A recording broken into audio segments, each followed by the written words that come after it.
I'm J.R. Church. Welcome to today's analysis of the news. Albert Pike was one of the most colorful characters in American history. It is said that he was born on December 29, 1809 in Boston, was the eldest son of 6 children born to Benjamin and Sarah Andrew Pike. He studied at Harvard and later served as Brigadier General of the Confederate Army. After the Civil War, Pike was found guilty of treason and jailed, only to be pardoned by President Andrew Jackson on April 2, 1866, who met with him the next day at the White House. On June 20, 1867, Scottish Rite officials conferred upon Johnson 32nd degree Freemasonry degrees. Pike was said to be a genius, able to read and write 16 languages. He was one of the founding fathers of the head of the ancient accepted Scottish Rite of Freemasonry, being the Grand Commander of North America Freemasonry from 1859, and retained that position until his death in 1891. In 1869, he was the top leader of the Knights of the Ku Klux Klan. Pike was said to be a Satanist who indulged in the occult, and he apparently possessed a bracelet which he used to summon Lucifer, with whom he had constant communication. He was the Grand Master of a Luciferian group known as the Order of the Palladium, or of Sovereign Council of Wisdom, it's also been called, which had been founded in Paris in 1737.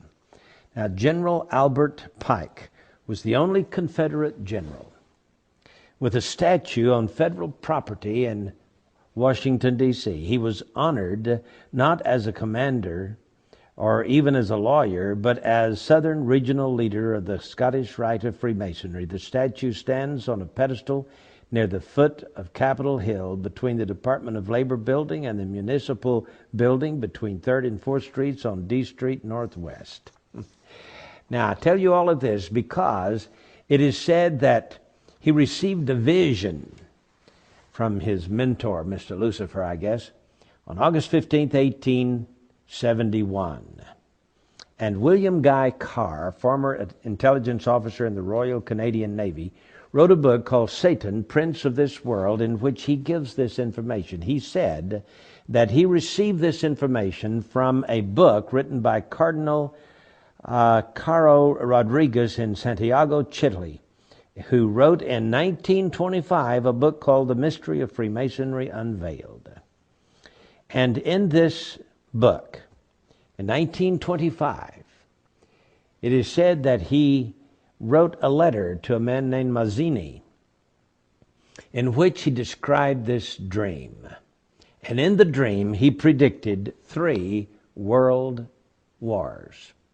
The First World War, he said, must be brought about, and I'm quoting from Albert Pike. The First World War must be brought about in order to permit the Illuminati to overthrow the power of the czars in Russia and of making that country a fortress of atheistic communism. The divergences caused by the agents of the Illuminati between the British and German empires will be used to foment this war. At the end of the war, communism will be built and used in order to destroy the other governments and in order to weaken the religions. Now, students of history will know that Otto von Bismarck forged certain alliances between 1871 and 1898, which brought about this war, this World War I. And Otto von Bismarck here says that he was a co-conspirator with Albert Pike, and he was the one instrumental in bringing about the First World War. Well, that's the First World War. Then he dreams that there must be, he is given in this visionary dream, a Second World War. Now remember, this was in 1925 that it became public in this book written by a cardinal from Santiago, Chile, Rodriguez. He says, quote, "The Second World War must be fomented by taking advantage of the differences between the fascists and the political Zionists.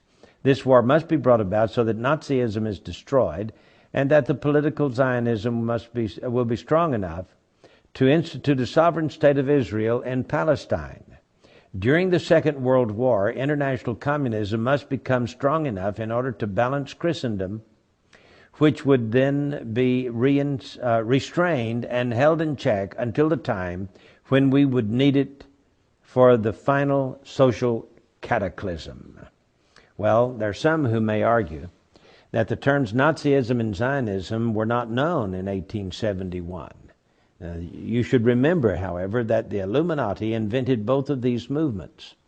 In addition, communism as an ideology and as a coined phrase originates in France during the Revolution. In 1785, Restif coined the phrase 4 years before the Revolution broke out. Restif and Babeuf, in turn, were influenced by Rosé, as was the most famous conspirator of them all, Adam Weishaupt. Then he has this vision, in this vision, not only one world war and two world wars, but here comes the third world war. He says, and I quote, "The Third World War must be fomented by taking advantage of the differences caused by the agents of the Illuminati between the political Zionists and the leaders of the Islamic world." Yeah, that's what he says. The war, this was 1925. Please understand that. At least 1925. May go all the way back to 1871, as is purported to do, but at least it was written in a book and published in 1925. So he says, after World War I was just over a few years, and before World War II even started, he's now thinking about this Third World War, and it says that it will be caused by the differences between the political Zionists and the leaders of the Islamic world. The war must be conducted in such a way that Islam, the Muslim Arabic world, and political Zionism, the State of Israel, mutually destroy each other. That's what it says. Meanwhile, the other nations, once more divided on this issue, will be constrained to fight to the point of complete physical, moral, spiritual, and economic exhaustion. We shall unleash the nihilists and the atheists, and we shall provoke a formidable social cataclysm in which, in all its horror, will show clearly to the nations the effect of absolute atheism, origin and savagery, and of the most bloody turmoil. So he's against Christianity and he's against atheism. They're supposed to fight each other to the death, you see. Then, he says, everywhere the citizens obliged to defend themselves against the world minority of revolutionaries will exterminate those destroyers of civilization and the multitude, disillusioned with Christianity, whose deistic spirits will from that moment be without compass or direction, anxious for an ideal, but without knowledge where to render its adoration, will receive the true light through the universal manifestation of the pure doctrine of Lucifer. That's what he says. Brought finally out in the public view. So he's saying that Lucifer will finally make himself, the good guy.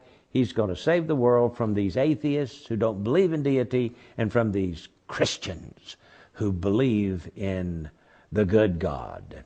Well, so it says, this manifestation will result in the general reactionary movement which will follow the destruction of Christianity and atheism, both conquered and exterminated at the same time. Well, I don't know if it's true, but I can tell you that it sure has played into what is being carried on in the Middle East today.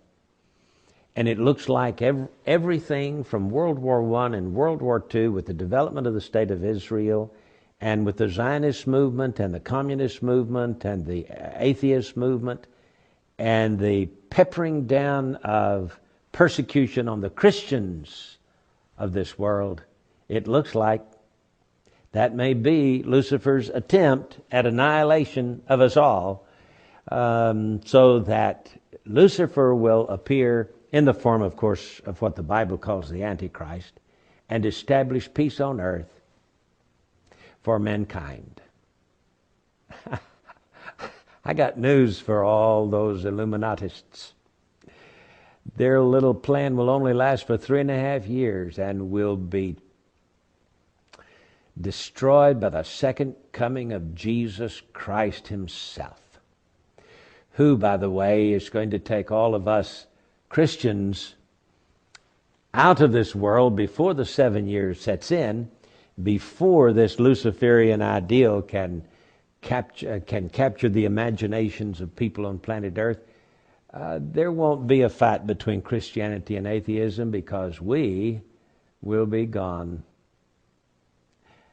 But the atheists, they might meet their demise at the hands of the Antichrist when he introduces Lucifer, his old pal.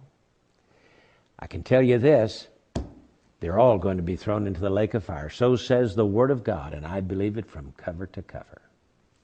I'm J.R. Church. We'll see you again tomorrow with our analysis of the news.